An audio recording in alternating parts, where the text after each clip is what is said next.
台南市黄金海岸的准屋经过整修甲活化工程，目前已经变成为华丽黄金海岸仿组，而且开始试营运。加上工务局公62甲公65的海岸廊带公园的开辟，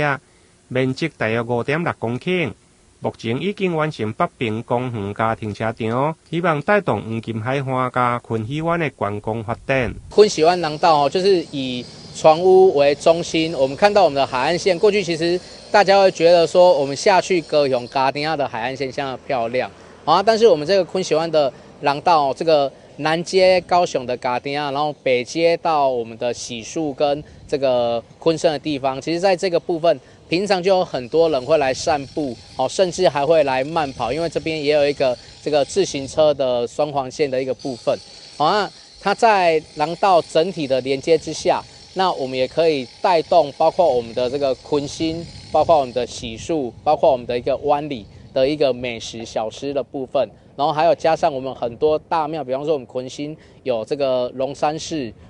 还可以在这个享受一下蚵仔的新鲜的美味。我想它整体带动下来，对我们昆喜湾的部落会很有帮助。总工程费大约9000万，配合黄金海岸仿组的营运机程，工务局分区施工。除了扩大堤顶的空间，另外嘛增设休闲设施，营造海岸的风光。另外，第6号船局嘛正在进行扬滩、添沙造路，希望黄金海岸未来会用走向国际观光。台南新闻林根采访报道。